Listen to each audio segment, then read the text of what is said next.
So now we're going to take a look at alkenes. Alkenes. Now what are alkenes? Alkenes have a definition. They literally, you can say, hey, can you define an alkene? Well, alkenes by definition are unsaturated hydrocarbons. The name that is the definition. What is unsaturated? Now unsaturated means they have at the least one carbon-carbon double bond. And hydrocarbon means a compound of carbon and hydrogen only. That's what it is. So the hydrocarbon part means, what does that imply? Therefore, they are non-polar. Because if something is a hydrocarbon, it is non-polar. And because they're unsaturated, they are reactive. And if you remember the kind of reaction we talked about in types of organic reactions, because they're unsaturated, they're reactive, they undergo addition reactions. They're reactive and therefore they have addition reactions. So the chapter is full of a lot of addition reactions. Unlike alkanes, which are generally unreactive, so you only had free radical substitution and combustion, alkenes do have combustion but have a lot more reactions. And the reason why they have a lot more reactions has got to do with their structure. The structure of the carbon-carbon double bond. The carbon-carbon double bond makes it highly reactive. And we're going to talk about the most simplest alkene first and take our cue from that hey, okay, that's where the reactivity comes from. Okay. Now, if you remember, this is how the bonds were made. Remember, when you were making the bonding of alkenes, how did we make them? Well, we had pi bonds and sigma bonds. We even had hybridization for this case, remember? So if I show you how alkenes were made, the most basic alkene, here is a picture, nice little diagram. So this is how the pi bond was made. This is the most basic alkene, ethene, C2H4. See, all these bonds are 120 and these were the sp orbitals. So these sticks are sp orbitals, single bonds, sigma bonds, and the p orbitals overlap laterally to make the pi bond. And now this is that alkene that has sigma bonds, and I'll color them in, say, orange. So that's your sigma bond. And the purple is area above and below, that's your pi bond. And it's important to understand the reactivity based on this, because honestly speaking, that's how you get them to be reactive. Let me show that. So if I were to see this from the sideways, I'd see a picture of the bond like this. Here's another diagram from another book where it's more obvious the bonding. So you got the carbons and the hydrogens, and the blue are what we call and I'll use a different color. Let's say these blue are your sp orbitals,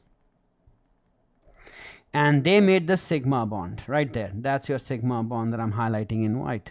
It's a very concentrated electrons right there. But above and below your sigma bond were the p orbitals that overlap like this that I've shown you to make a pi bond. And this is important because you need to understand the structure of these guys. It's a planar structure where the bonds above and below are pi sigma bonds. So this is a planar structure, like plane. This is one plane, and the bond above and below is one single pi bond. And a pi bond is really an area of electron charge. So what do you have here? You have a lot of electron density. That's what it is. It's literally that. And if you want to imagine, it looks like this, and this is important in understanding the reactivity. So if I were to take this fellow and move it, and I can move it to the left and show you a little focus on the pi bond. Just this is that pi bond that we made on top right there. So if you have the whole plane of carbons here, hydrogens there, hydrogens there, above and below the plane is your pi bond. And when we talk about reactivity of alkanes, the fact that this pi bond is above and below the plane makes it exposed to things that can come from either side. And because there are electrons, particles that we've already studied that are attracted to electrons can easily try to come and attack these electrons because they're exposed.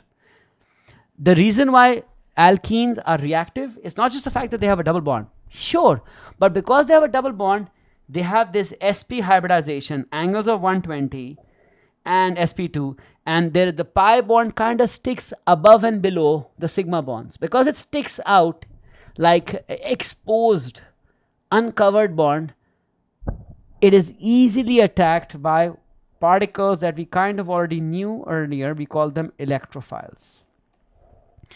And hence, the chemical properties of alkenes are determined by electrophiles undergoing addition reactions. So electrophiles causing addition reactions, and we'll see electrophilic addition reactions here in alkenes. That's the chemical properties of alkenes. So understand, wherever I have this pi bond, the pi bond, there are already 2 electrons in the sigma bond and 2 in the pi bond. This overall area becomes an area of generally high electron density. And it doesn't just restrict itself to the most simplest alkenes as we know as ethene.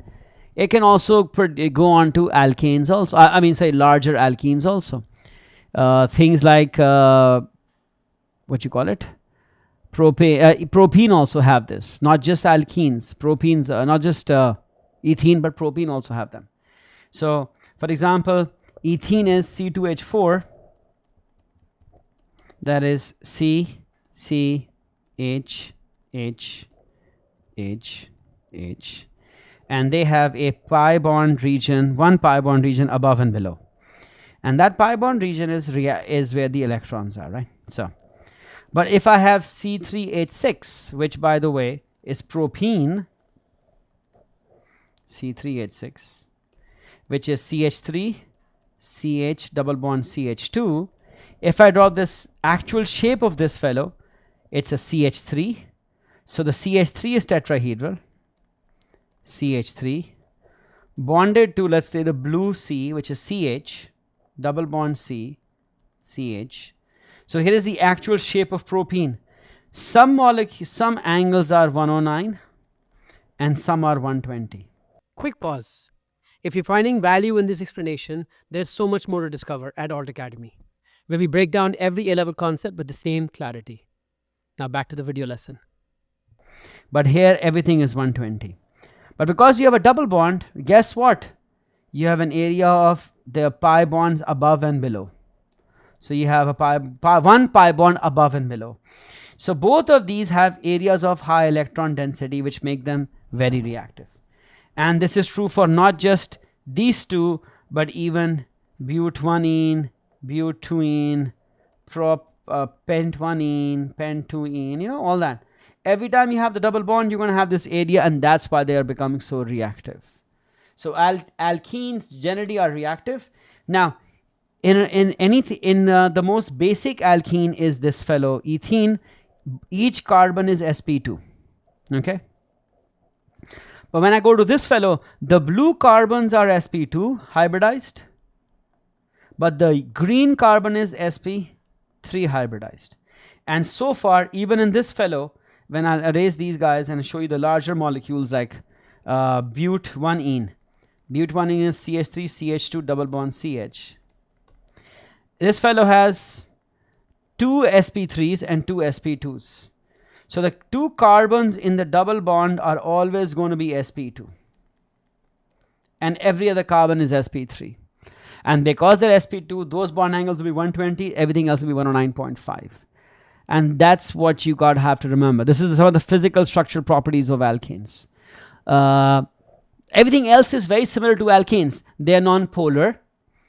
There's a trend in their boiling points. As they get larger and larger, the boiling points increase. Why? Because the number of electrons increase. So the strength of van der Waals forces increase.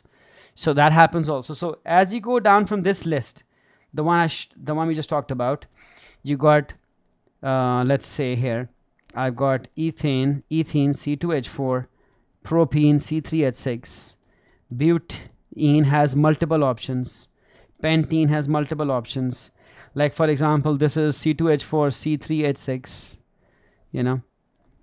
C4H, it has butanene or butene.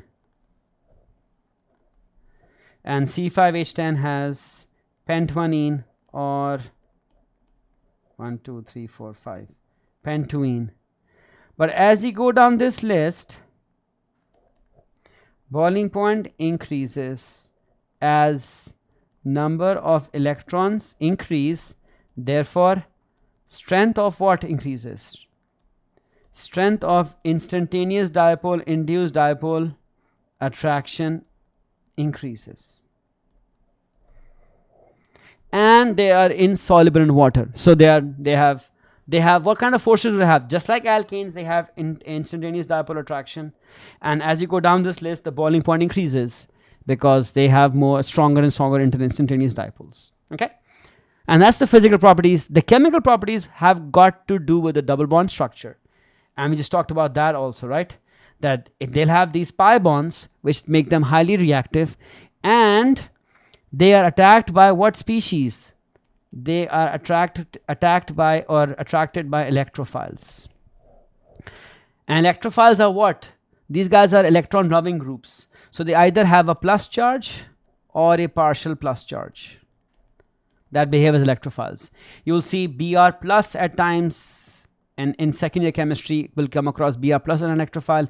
In first year chemistry, you're going to come across HBr, where the Br is positive as the electrophile that can attack this.